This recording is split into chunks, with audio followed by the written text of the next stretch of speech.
This video isn't about immigration. It's about what happens when the state decides the law is optional and the federal government finally says enough.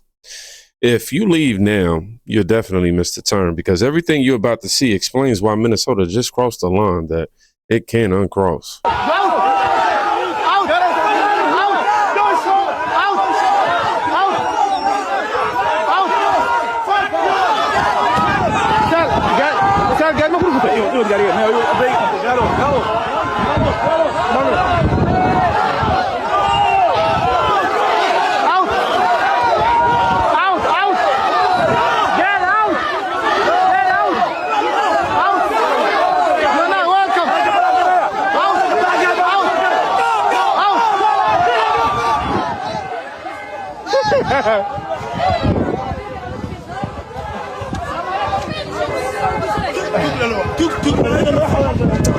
This makes absolutely no sense.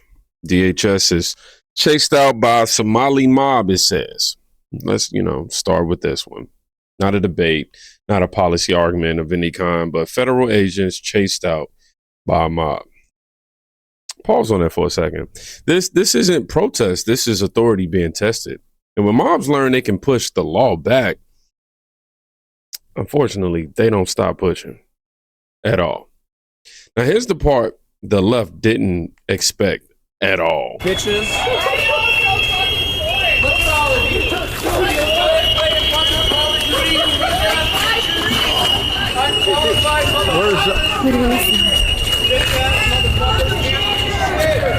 Where's Highlander? I don't know. How many fucking taxpayers? Get the fuck out of here!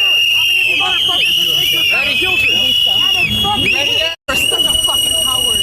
No one's coming for you. Yes, you fucking are. That's why you're fucking ass up. You're fucking stupid. Judging people. Pull your mask down. Can you get inside? What are we doing?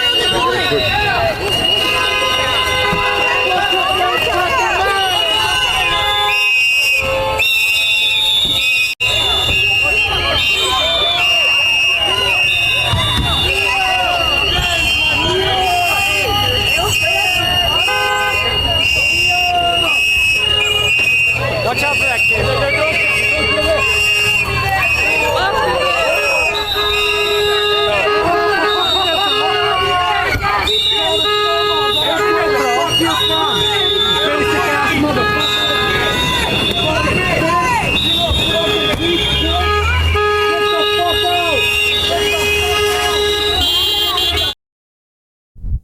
Arrest outside of the Quality Leering Center. Same city, same issue, but a very different outcome. This is what accountability always looks like. I tell y'all, it's not about the hashtags. It's not these big panel productions. It's about the action. So the real question becomes, why did it take this long? Seriously. And this is where the manipulation starts. Actual victims of this fraud are probably actually Somali families. I think I don't know about victims that. Yes. are taxpayers. Taxpayers Victims lost are $9 billion. people who Somalis are taxpayers. They're Hold on.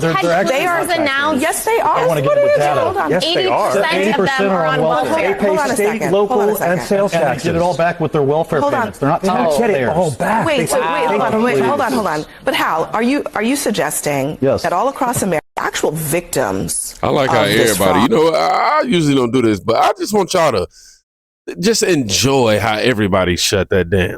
are probably actually Somali families. I think I don't know about victims that. Yes. are taxpayers. Taxpayers Victims lost are $9 billion. people who Somalis are taxpayers.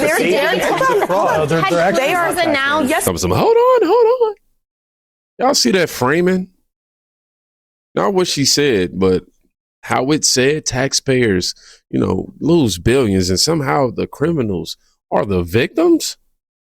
Come on, CNN. Come on, Democrats. This isn't confusion. This is conditioning right here, because if you can flip victim and villain, you can excuse anything. And now you understand why they're protecting it. There's a daycare every fucking 3 blocks. So here's a daycare that looks legitimate. There's a daycare. But we should be pointing it out. Yeah, so there's one daycare. But then over here, there's another daycare. And then we're going to keep going down here and just watch this. It's going to be incredible. I mean, this is something that we're amazed by this. This is something that is very common across Columbus. And this is how you know that this is all bullshit. How many kids are in frickin' Columbus, Ohio? I mean, that's the question, really. I mean, it's daycare program. Oh yeah, I'm sure. So I mean, it's everywhere. It's every other building is a freaking daycare. There's one over here to the left. Daycare. They're everywhere. I mean, how many do you need? How many children are there? Here's one. Big Love Learning Center. Big Love Learning Center. Yeah, they're big. Senior home care, so you can bring your old folks here too. So this one looks nice. Hey, that looks wonderful. The LaDonna Learning Center. I mean, they're every freaking block, dude. I mean, how many do you possibly need? Oh, here we go. This one looks wonderful. This one, I think, might be going through a little reno. Yeah, a little bit. Looks like a little. Nope, the lights are on. Kids are in there. Yeah, daycare. Was that a daycare over there? No, that's a HD Plus. I'm not sure what that is. Learning Center. It's just unbelievable. We'll do it. We got a special surprise for you. Because it goes daycare, adult daycare, strip club. I mean, you can't make it up if you wanted to. You really cannot. Not even if you try. Operation Somali Buckeye is in full force. Wow, man. That's not culture that you're seeing. That's a business model for sure. Hundreds of daycares, no kids, billions flowing. And notice something important. This isn't just Minnesota. This is most definitely a system right here. And when systems get exposed, y'all know what happens. Leaders start wobbling. Y'all see this post right here? Minnesota Governor Tim Walz is set to resign within the next week, according to multiple reports from within the Walz campaign. This comes after he referred for a criminal indictment over massive Somali fraud within the state. This is a report that has been put out from Carter Hughes. Sheesh, I'm horrible with names. This isn't coming from any official source, anything like that. However, man, I enjoy going through these comments. Salty Texan said, well, he assured he wouldn't resign over his dead body. And then she also wrote, next up, Jacob Fry. Wow, Nick won. I ended Tim Walz. Thank God. Is this true? I don't know if that's a real tweet, but yeah. This is what pressure looks like. You know, they cracking over there. When leaders protect the wrong people long enough, eventually the math is going to catch up. It doesn't stop at one office either, y'all. Look what Donald Trump posted. Recently released audio recordings reveal conversations that happened between the Attorney General and individuals who were later implicated and in some cases convicted in the Feeding Our Future scandal. In those recordings, the Attorney General... Point of order, Mr. Speaker. State your point of order. Masons 124, paragraph 1, in debate, members must confine remarks to questions before the body and avoid personalities. The debate here is not any individual. It is the policy and the amendment. Representative Niska.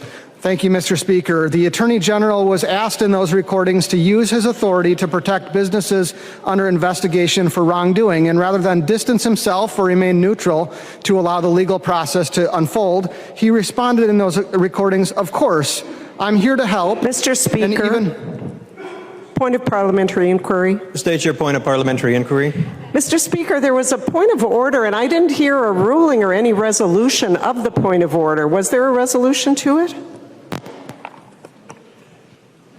I'll remind the body that there was no ruling made by the Speaker as to the point of order that was just stated. Representative Niska. Thank you, Mr. Speaker. The Attorney General in those recordings even urged the individuals, let's go fight these people. He was offered campaign contributions during that meeting, contributions that he later accepted. The release of those audio recordings raises questions about what's going on in the Attorney General's office that go directly to the need to pass the legislation that we had previously debated, House File 20.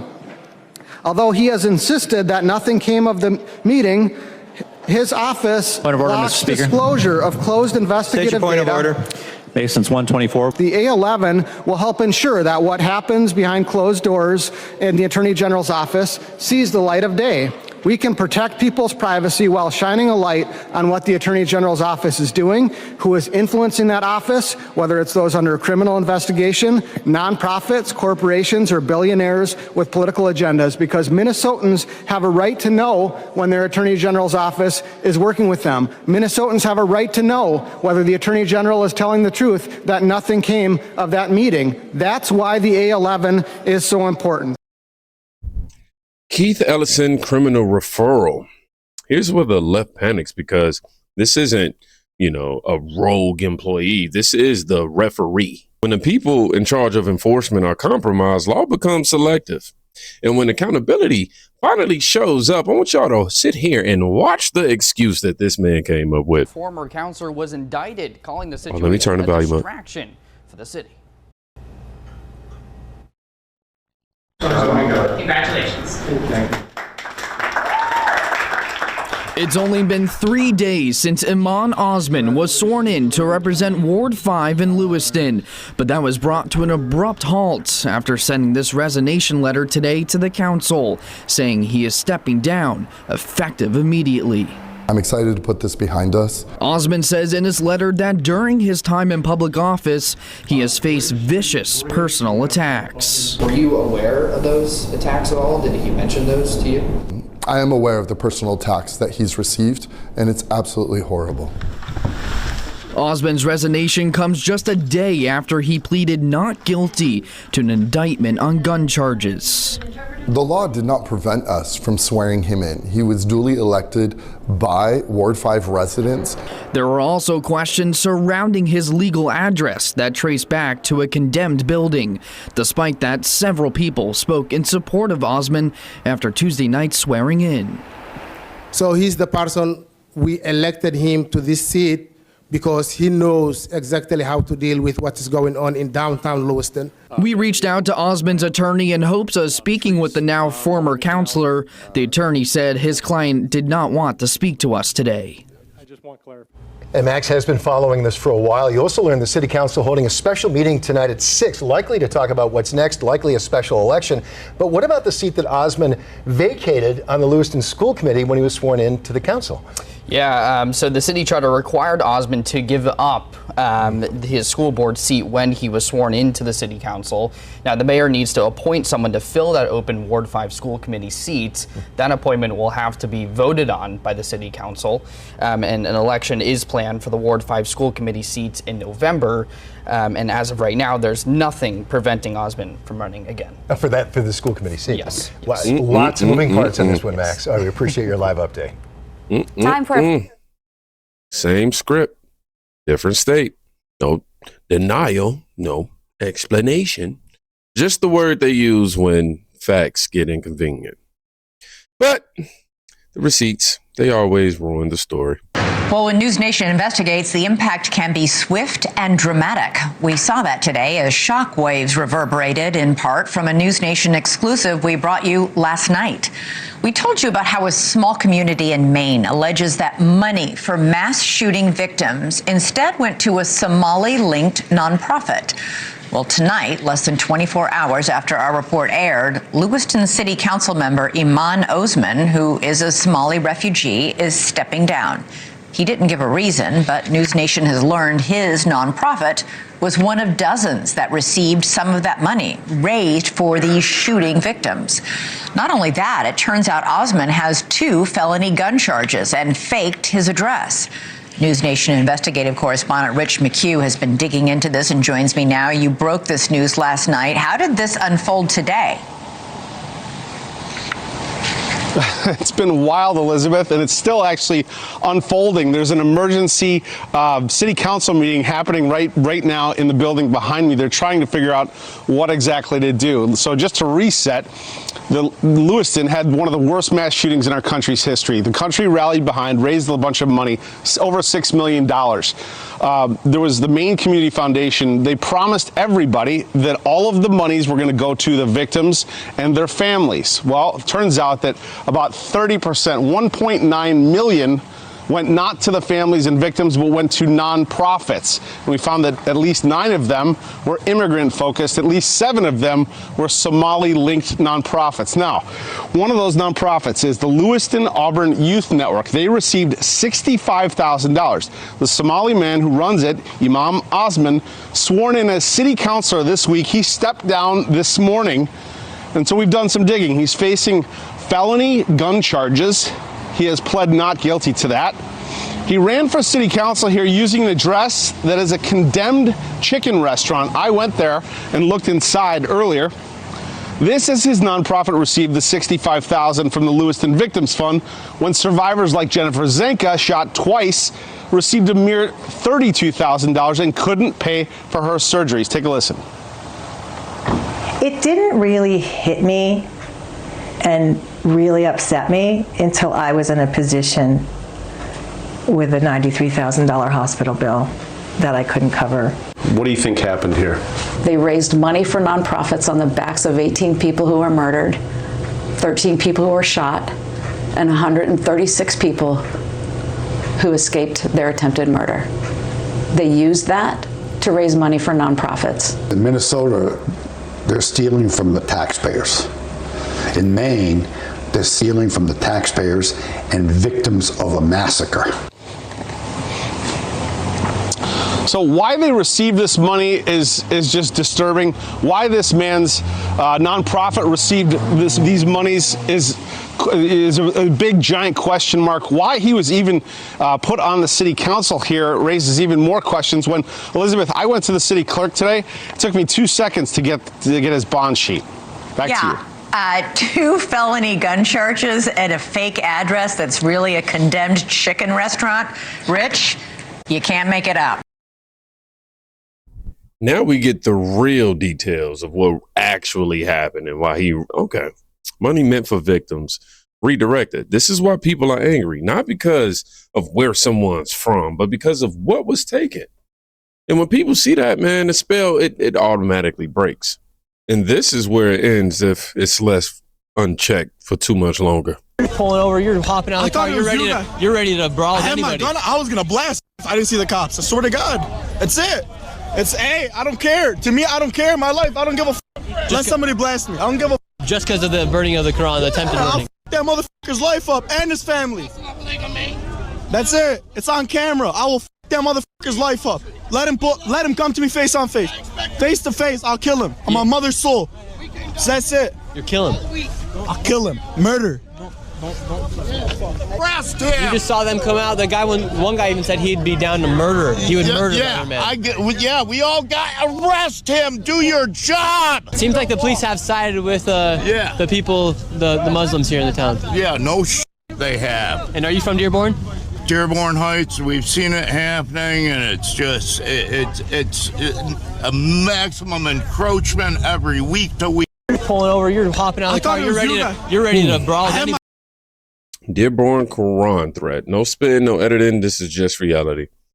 When law becomes optional, only intimidation fills the gap.